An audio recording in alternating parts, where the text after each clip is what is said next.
Hello बच्चों, कैसे हैं? मत बिल्कुल। आप देख रहे हैं केमिस्ट्री क्लास से बाई एडिशन। आप लोग चैनल को सब्सक्राइब करिए, लाइक करिए और इसे आगे बढ़ाइए। आज आप लोगों को मोलरता और मोलरता में संबंध, मोलरता और मोल प्रभाव में रिलेशन और उस पर कुछ क्वेश्चन आप लोगों को बताएं। आप देखोगे रिलेशन बिटवीन मोलरता एंड मोलरता, relation between molarity and molarity. आप देखोगे मोलरता, ठीक है ना। आपको मालूम है मोलरता बराबर होता है क्या? विलेय का मोल, विलेय का मोल बटे विलयन का आयतन लीटर में, विलयन का आयतन इसमें लीटर में। देखो आया, अगर विलयन का आयतन 1 लीटर होगा तो विलय का मोल कितना मोलरता के बराबर हो जाएगा, ठीक है ना। या आप लिख सकते हो कि मोलरता हो गया, या ऐसा लिख देते हैं। देखो क्वेश्चन नंबर फर्स्ट इसे मान लेना, आगे अभी बताता हूँ। अगला आप लिख सकते हो मोलरता की परिभाषा क्या होती है? 1 लीटर विलयन प्रति विलय की मोलों की संख्या को मोलरता कहते हैं। यानी मोलरता बराबर आप लिख सकते हो विलय का मोल बटे 1 लिख सकते हो, ठीक है ना। या आपको मालूम है मोलरता बराबर 1 लीटर विलयन है तो मोलरता बराबर आप लिख सकते हैं विलय का मोल, है ना। मोल बराबर क्या होता है? ग्राम में भार बटे अनुपात। आप देखते जाएंगे, समझ लीजिएगा। मोलरता बराबर आप लिख सकते हो विलय का ग्राम में भार बटे विलय का अणुभार। विलय का क्या लिखोगे? अणुभार, ठीक है ना। या आप लिख सकते हो मोलरता गुणे, मोलरता गुणे विलय का अणुभार बराबर विलय का ग्राम में भार। देखो विलय का क्या है? ग्राम में भार। इतना तो लिख सकते क्वेश्चन नंबर से सेकंड, ठीक है। अब देखोगे अगली बार क्या होता है, मोलरता पे आइए जरा। मोलरता, मोलरता को हम कैपिटल एम मान लेते हैं और मोलरता को स्मॉल एम मान लेते हैं, ठीक है। मोलरता बराबर होता है विलय का मोल बटे विलायक का भार किलोग्राम में, विलायक का भार किलोग्राम में। इतना तो समझ में आया होगा आप लोगों को। देखिए बात समझ आया। अब इक्वेशन नंबर इसे हम थर्ड मान लेते हैं। अगर इक्वेशन नंबर फर्स्ट बटे थर्ड कर दे, equation number first by equation number third, अब थोड़ा शॉर्ट फॉर्म में लिखेंगे, ठीक है ना। मोलरता को हम लोग कैपिटल एम से प्रदर्शित किए थे और मोलरता को स्मॉल एम से। आप लिखोगे equation number first by third, capital M by small M equal to, लिखो ए विलय का मोल और विलय का मोल कैंसिल हो जाएगा, विलायक का भार ऊपर जाएगा। आप लिखोगे क्या? देखो विलायक का भार बटे विलयन का आयतन लीटर में। देखो क्या है? विलयन का आयतन इसमें भैया लीटर में। अब देखेंगे यहाँ थोड़ा सा आगे। आपको मालूम है capital M by small M लिखे। विलायक का भार अगर विलयन का घनत्व दिया हो, है ना, यदि घनत्व दी दिया हो, है ना, आप यहाँ पर लिख लेंगे यदि, है ना, विलयन का घनत्व दी हो, विलयन का घनत्व स्मॉल डी हो तो आपको मालूम है घनत्व बराबर क्या होता है, द्रव्यमान बटे आयतन, या यम बराबर क्या होगा, डी गुणे बी। एक इसके लिए विलयन का भार, विलयन का भार बराबर विलयन का घनत्व गुणे आयतन, ठीक है। अब आइए यहाँ पर आए देखेंगे, capital M by small Yama equal to, आपने क्या लिखा है, विलायक का भार। विलायक का भार क्या होता है, विलयन का भार माइनस विलय का भार, लिख सकते हो ना। देखो क्या लिख सकते हो, विलयन का भार माइनस क्या लिखोगे, विलय का भार बटे लिखेंगे विलयन का आयतन लीटर में, विलयन का आयतन इसमें लीटर में। अब एक चीज देखोगे, विलयन का भार आपने निकाल लिया डी गुणे बी, और विलय का भार भी आप थर्ड से निकाले हो, मोलरता गुणे विलय का भार। आप लिख सकते हो यहाँ पर कैपिटल यम बटे स्मॉल यम इक्वल टू, आप देखोगे D into B minus capital M into विलय का अणुभार, क्या है, विलय का अणुभार बटे विलयन का आयतन लीटर में अगर है, मिलीलीटर में तो लीटर में कन्वर्ट कर लेंगे, बाई क्या कर देंगे 1000 कर देंगे। एकदम आया, क्लियर हुआ।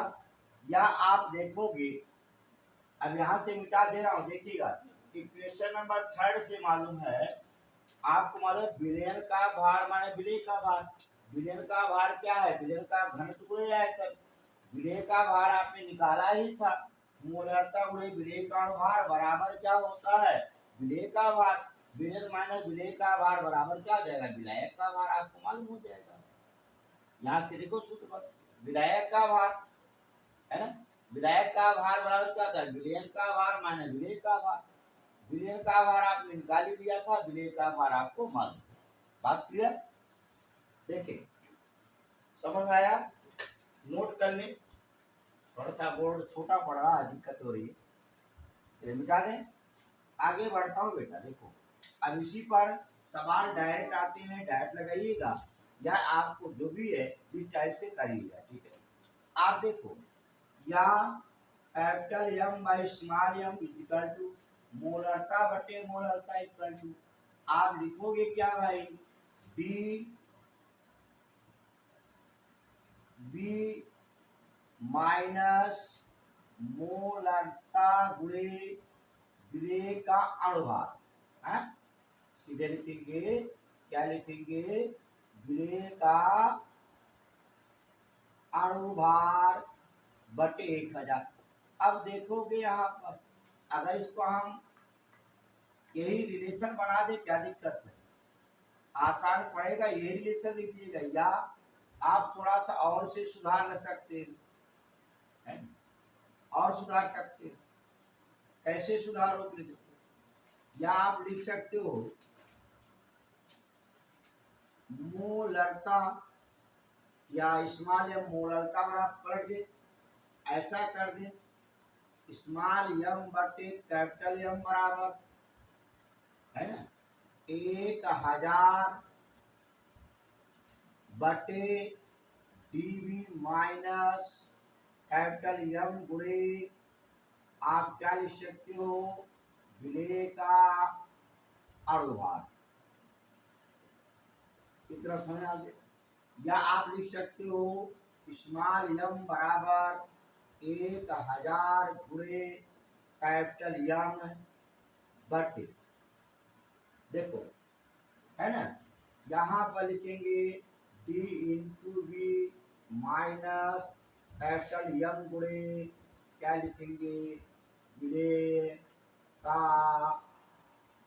अणुभार, है ना। या आप कर सकते हो 1000 से भाग दे देते, आप कैपिटल यम बराबर स्मॉल यम 1000 से भाग दोगे, आयतन क्या है, मिली लीटर में है, ये भी ध्यान देना, डी गुणे बी है ना। आप यहाँ पर डी माइनस क्या करोगे, कैपिटल यम गुणे विलेय का अणुभार, विलेय का अणुभार बटे क्या कर देते हैं 1000, ये भी आप लिख सकते हैं। जहां से रिलेशन बनाना चाहें वहां से आप क्या करेंगे, रिलेशन बना लेंगे। और अगर मोलरता मोलरता में संबंध है तो भी इसे कैलकुलेट आप कर लेंगे। बात समझ आया, एकदम क्लियर हुआ? बोले आपसे अगर मोलरता मोलरता में संबंध पूछा जाता है, ऑब्जेक्टिव क्वेश्चन में दिया गया है, घात के रूप में लिखने कहा जाए 10³ यहाँ करेंगे, 10³ यहाँ कर देंगे, है ना, यहाँ और कैलकुलेट करके क्या निकालेंगे, मान निकालेंगे। बात कंफर्म, क्लियर? मिटा दे इसको। देखो ये आपका मोलरता और मोलरता में संबंध है, ठीक है। देखिए अगला एक चीज देखेंगे नेक्स्ट इसी पर, मोलरता और आपके मोल प्रभाज्य विलेय, है ना।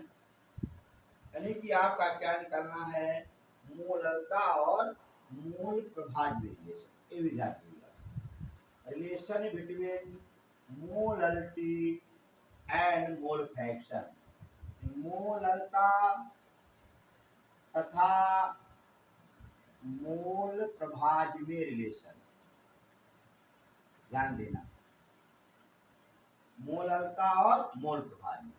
आपको मालूम है मोल प्रभाज्य क्या होता है ना।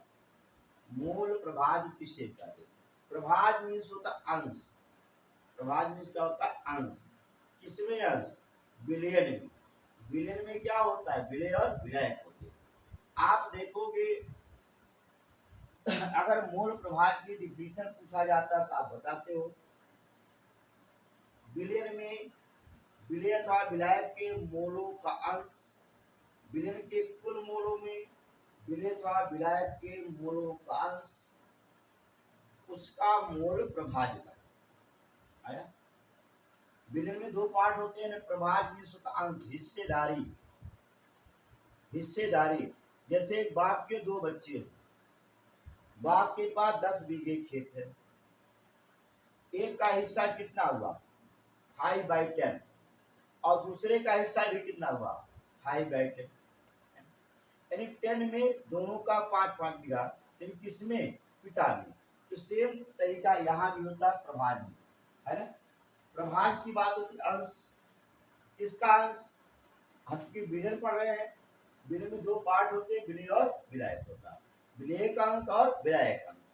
अब देखोगे यहाँ पर मोल प्रभाज की बात होती है, हम पहले लिखते हैं विलय का मोल प्रभाज। विलय के मोल प्रभाज को अगर हम XA मान ले इज इक्वल टू विलय का मोल बटे विलय धन विलायक का मोल। ध्यान देना, यानी क्या है, विलय का मोल और कैपिटल इनएच विलायक का मोल, यानी ये टोटल आपका क्या विलयन का मोल और ये आपका क्या है विलय का, ठीक है ना। आपको मालूम हुआ विलय का अंश क्या होता है, विलयन के कुल मोलों में विलय का मोल, विलय का मोल प्रभाज्य कहलाता है। इसी रूप में आप देखोगे, अगला यहाँ पर देखेंगे विलायक का मोल प्रभाज्य या अंश बोलते इसको, विलायक का मोल प्रभाज्य XCB बराबर आप कैपिटल N बटे small n plus capital N।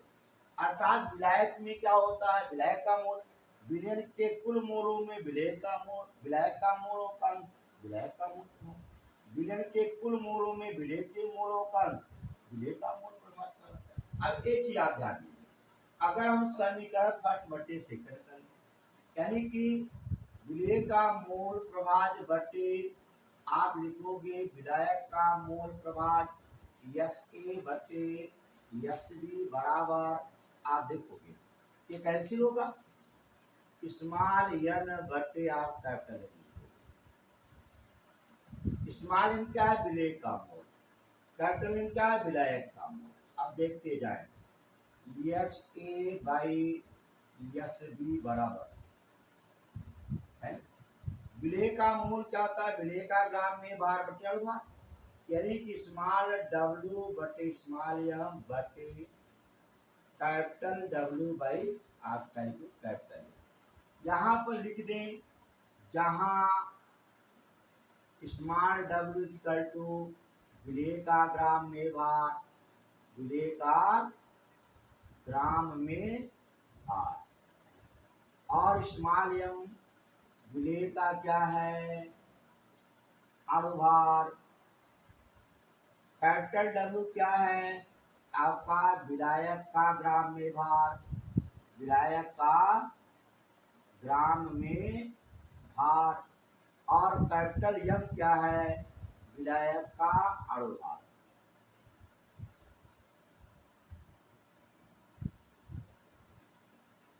विलायक का अणुभार। इतना तो आपको समझ आया ही होगा।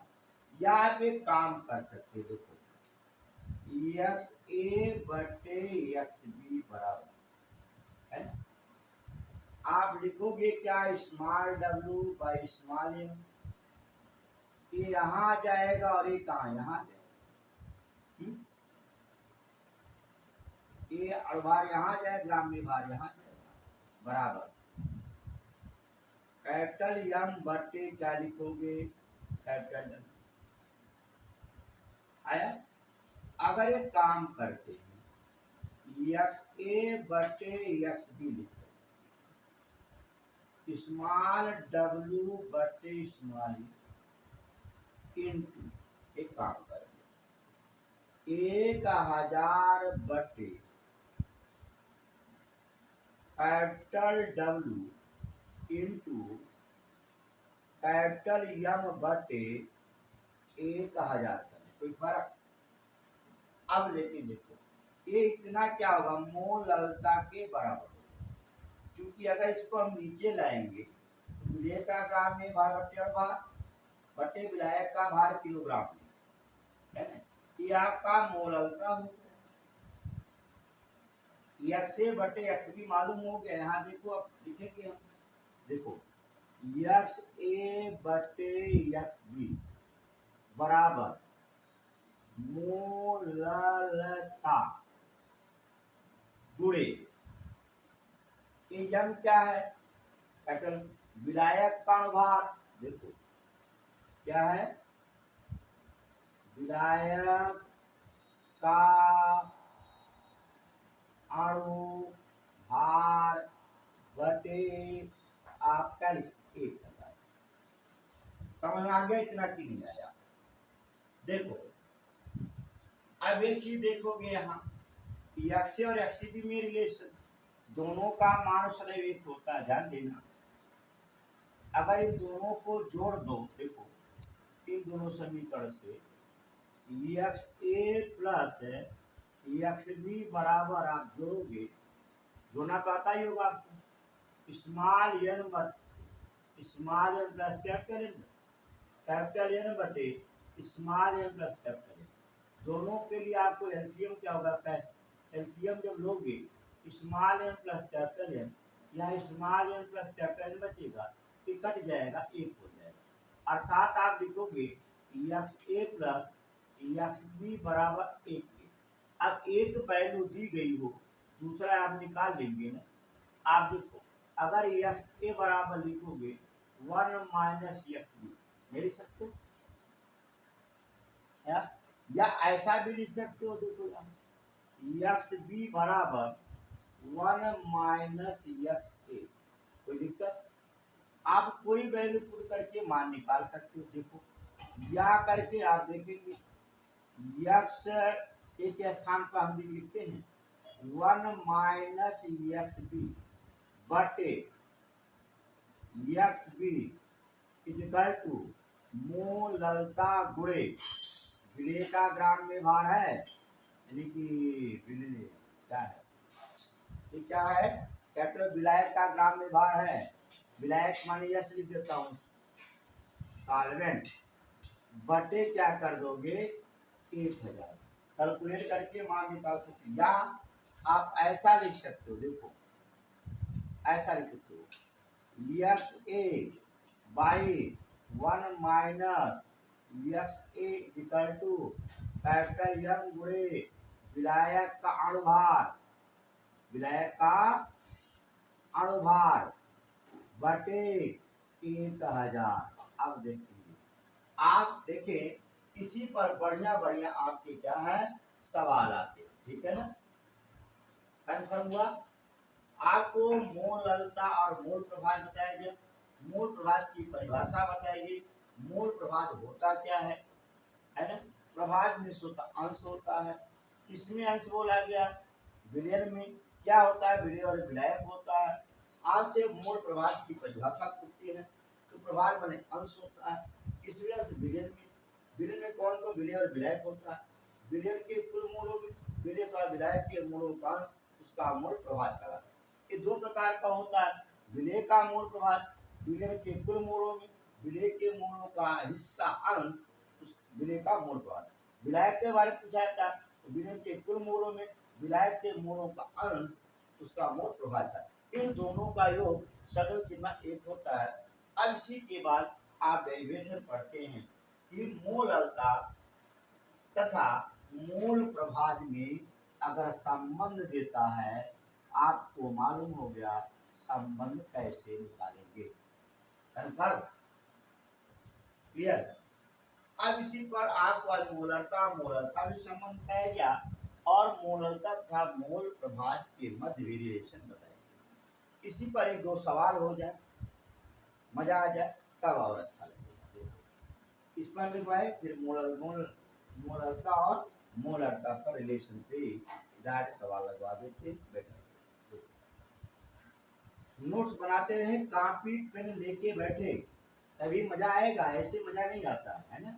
कॉपी पेन लेके बैठे और रिलेशन जो है ये सब आपको फार्मूला डेरिवेशन है, इसे आप देखें और करें। इसका स्वयं इसको प्रैक्टिस में लाएं। जब तक आप प्रैक्टिस में नहीं लाएंगे कोई फायदा नहीं है। जितने आप क्वेश्चन करोगे उतने बेनिफिट मिलेंगे, अगर क्वेश्चन नहीं करोगे कोई बेनिफिट नहीं है। चलिए अगला इसी पर हम सवाल करते हैं। सवाल में जैसे आप लोगों के कुछ सवाल एग्जाम्पल तौर पे आपसे बताए जाते हैं, जैसे कि एग्जाम्पल ले लेता हूँ कोई, जैसे कह दिया सल्फ्यूरिक एसिड में, सल्फ्यूरिक एसिड के विलयन में जल का मूल प्रभाज समथिंग दिया हो और विलयन की मोललता ज्ञात करनी। जैसे सवाल मैं दे रहा हूँ, देखिए क्या है, सल्फ्यूरिक एसिड के विलयन में जल का मोल प्रभाज 0.9 है। क्या दिया, सल्फ्यूरिक एसिड के विलयन में जल का मोल प्रभाज 0.9 है, तो विलयन की मोललता ज्ञात करो। ध्यान देना, तो क्या दिया है, विलयन की मोललता ज्ञात करो, विलयन की मोललता ज्ञात करो। अब सल्फ्यूरिक एसिड विलय और विलायक, विलय सल्फ्यूरिक एसिड है, विलायक क्या जल है। आपको मालूम है, आपने पढ़ा है विलय प्लस विलायक है ना, विलय प्लस विलायक का मोल प्रभाज बराबर 1। आपने अभी पढ़ा है x A plus X B बराबर 1। विलय सल्फ्यूरिक एसिड है, इसे एक्स ए मान लें और जल को एक्स बी मान लें। आप लिखोगे एक्स ए प्लस 0.9 बराबर 1 या एक्स ए बराबर 1 - 0.9 के बराबर 0.1। बात कन्फर्म हुआ? कितना तो मालूम है। आपके पास सूत्र है, आपने निकाला एक्स ए बटे एक्स बी बराबर, आपने लिखा है मोललता गुणे विलायक का मोल, है ना, विलायक का अनुभाग क्या है, विलायक का अणुभार बटे 1000। अब देखो सारे वैल्यू मालूम है। एक्स बी क्या है आपका 0.9 है, एक्स ए कितना 0.1, 0.1/0.9 बराबर मोललता को इस्तेमाल यम से लेते हुए विलायक क्या है, जल, जल का अनुभार 18 बटे क्या करो 1000। पॉइंट खत्म हो गया, 1/9 बराबर यम गुणे 18 बटे क्या लिखोगे 1000। या देखो क्रॉस मल्टीप्लाई कर लो, 1000 बटे 9 गुणे 18 बराबर मोललता, काट देना, 2 9 18, ये हो गया 500, 500 बटे 9 9 81 बराबर मोललता, 8 6 48, 6 दशमलव समथिंग वैल्यू इसकी 8 6 48, 6 दोनों 17, यानी कि इसकी मोललता क्या हो जाएगी 6.17। समझ आया, क्लियर हुआ? निकालोगे ना, कोई प्रॉब्लम, देखिए कोई दिक्कत नहीं होनी चाहिए। एक क्वेश्चन मैं बोल देता हूँ, आप लोग बहरहाल क्या करिएगा, क्वेश्चन करिएगा, लगाइएगा, मजा आ जाएगा, ठीक है ना। फिर दूसरा क्वेश्चन बताता हूँ, ये आपका मूल प्रभाज पर और मोललता पर निर्भर कर लेगा, ठीक है ना। समझ में आया कि नहीं है? देखो जैसे विलयन के जल की मोल प्रभाव दिया था, मैंने मोल प्रभाव दिया, किसका है, जल विलायक होता है, विलायक का मोल प्रभाव होता है, विलेय क्या है, सल्फ्यूरिक एसिड, दोनों के मोल प्रभावों का योग सदैव योग होता है, विलेय को एक्स मान लिया, विलायक को एक्स मान लिया। कैलकुलेशन क्या आपको मालूम है, एक्स की वैल्यू पे एस मान लिया, सूत्र आपके पास है एक्स बटे एक्स इक्वल टू मोललता गुणे विलायक का अणुभार बटे 1000। कैलकुलेट करिए, मान भरे, हल के मान कंफर्म, क्लियर।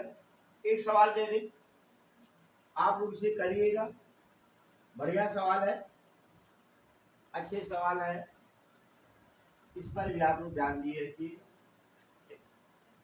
देखिए जैसे कह देता है विलायक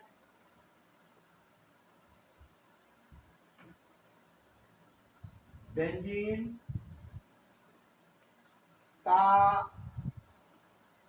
मोल प्रभाव 0.2 है, तो इसके जलीय विलयन की विलायक के बेंजीन का मोल प्रभाव 0.2 है।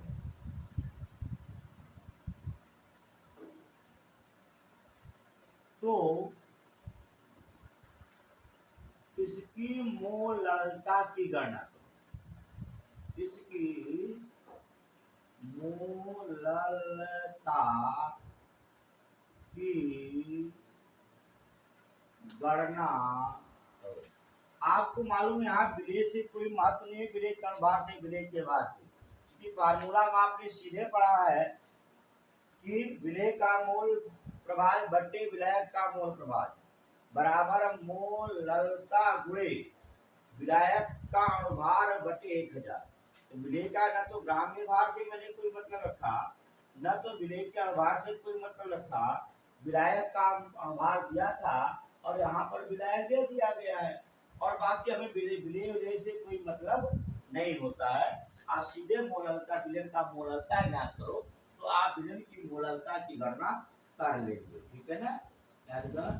विलयन की मोललता की गणना करो, ये सवाल आप लगा लेंगे, कोई प्रॉब्लम नहीं होनी चाहिए।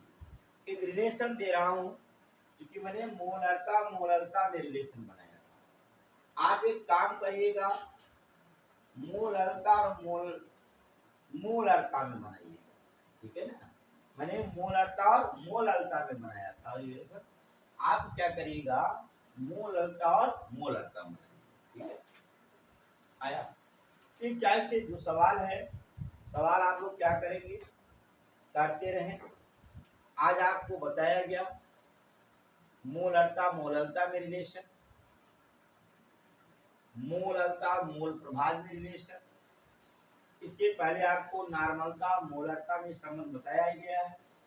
अब इसमें मोल प्रभाज थोड़ा सा पढ़ाऊंगा, आगे सवाल दूंगा, एक आध सवाल इस पे कर, हाँ एक आध सवाल करा करके मोल प्रभाज पर बता करके तब आप लोगों को अनुसंध गुणधर्म के बारे में बताएंगे। छोटा सा सवाल और दे दिए, मोल प्रभाज का, ठीक है। जैसे क्वेश्चन दिया जाता है मोल प्रभाज क्या होता है, आपको बताया गया प्रभाज मीन्स क्या होता है, अंश होता है। देखिए अगला इसी पर क्या है, मोल प्रभाज डिफिनेशन तो मैं आपको बता ही दिया हूँ। प्रभाज माने अंश होता है। आप मोल प्रभाज किसे कहते हैं बताया गया है एक बार, विलेय अथवा विलेय अथवा विलायक के मोलों का विलयन के कुल मोलों में अंश उसका मोल प्रभाज होता है, मोल प्रभाज होता है। ये आपको बता दिया। आपने पढ़ा है अभी विलेय का मोल प्रभाज, विलेय का मोल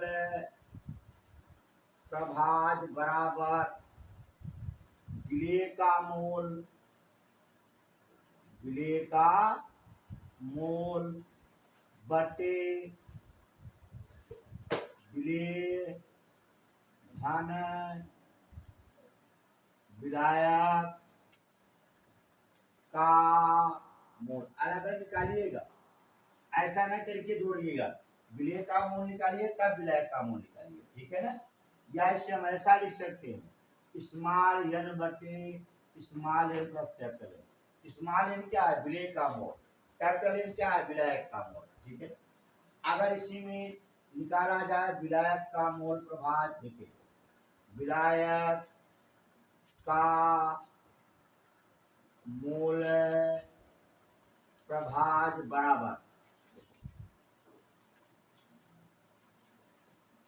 विलायक का मोल बटे विलेय का मोल धन विलायक का मोल। या आप लिख सकते हो कैपिटल एन बटे small N plus capital N, वही चीज है। और इन दोनों का योग सदैव क्या होता है, एक होता है, ठीक है। अब इस पर छोटा मोटा सवाल आपको दे देता हूं, इसके बाद आपके कुछ एनसीईआरटी के क्वेश्चन उससे भी करा देंगे, ठीक है ना। नेक्स्ट टॉपिक पर देखेंगे, जैसे क्वेश्चन दिया जा रहा है, जैसे कहा देता है 6% यूरिया के जलीय बिलियन में, है ना, यूरिया का मोल प्रभाज ज्ञात करो। अब देखोगे 6% यूरिया का मतलब क्या होता है? 100 ग्राम में कितने ग्राम? 6 ग्राम। 100 ग्राम में 6 ग्राम क्या यूरिया है ना। बिलियन का भार 100 ग्राम है, तो विलायक का भार कितना होगा? 100 माइनस 6 कर देना। अब जो चीज लिखा है दिया से नोट कर लो। पहला विलेय का भार बराबर कितने ग्राम के? 6 ग्राम। आप विलेय का क्या निकालिएगा? अणुभार। अणुभार यूरिया का आप जानते हैं बेटा 60 होता है, ठीक है, निकाल लेंगे। अब इसी तरीके से आप निकालेंगे क्या? विलायक का भार बराबर 100 माइनस 6 बराबर कितने के? 94। अब इसी पर विलायक का अणुभार, विलायक क्या है? जल है ना, 18। आपके किसका पूछ रहा है? विलेय का। आपके पास सूत्र दिया है विलेय का मोल प्रभाज बराबर स्मॉल n बटे स्मॉल n प्लस कैपिटल। अलग निकाल लो पहले, है ना। स्मॉल n बराबर विलेय का मोल बटे विलेय का ग्राम में भार, ग्राम में भार बटे क्या है? अणुभार विलेय का। आप देखो ग्राम में भार 6 है, 6 बटे क्या करोगे? 60 कर देना, 1 बटे आपका 10 हो जाएगा। इसी तरह विलायक का निकाल लेना। विलायक का ग्राम में भार, विलायक का ग्राम में भार बटे क्या निकालोगे? विलायक का अणुभार। देखो विलायक इसमें क्या है? जल है। विलायक क्या है? जल है। कैपिटल एन बराबर क्या करोगे? ग्राम में भार 94 बटे क्या लिखोगे? 94 बटे 18। अब देखो दोनों वैल्यू निकाल लिए, सीधे मान पुट कर दो।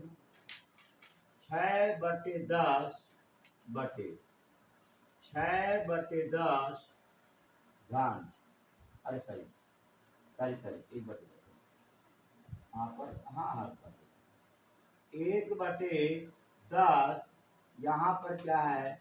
1 बटे 10 घन 94 बटे 18। 1 बटे 10 को 0.1 लिखोगे, ये भी 0.1 होगा। इसका भाग देना, 18 पंजे 90, 5.36 2 हो गया ना। या आप हल कर लो भाई, 0.1 बटे कैलकुलेट कर लेना, 5 दशमलव कितने पे? 3 दो, है ना। आप और हल कर सकते हो, 1 बटे, ऐसा कर दे, यहाँ से दशमलव हटा दो, यहाँ से दशमलव यहाँ आ जाएगा, ठीक है। 1 बटे आप लिख सकते हैं 10 बटे लिखो, 10 बटे 532। कैलकुलेट करिएगा, यही पर छोड़ दीजिएगा, आपका मान लीजिएगा, ठीक है। अब इसी टाइप से आपको अगले जो टॉपिक पर कुछ मोल प्रभाज के सवाल बताएंगे, एनसीईआरटी के और कॉम्पिटिटिव सवाल के कुछ उसको बता करके फिर अणुसंघ गुणधर्म के बारे में पढ़ेंगे। आप वो वीडियो को देखते रहें, लाइक करें, शेयर करें, कमेंट करें, सब्सक्राइब कराएं और सब्सक्राइब करें। धन्यवाद।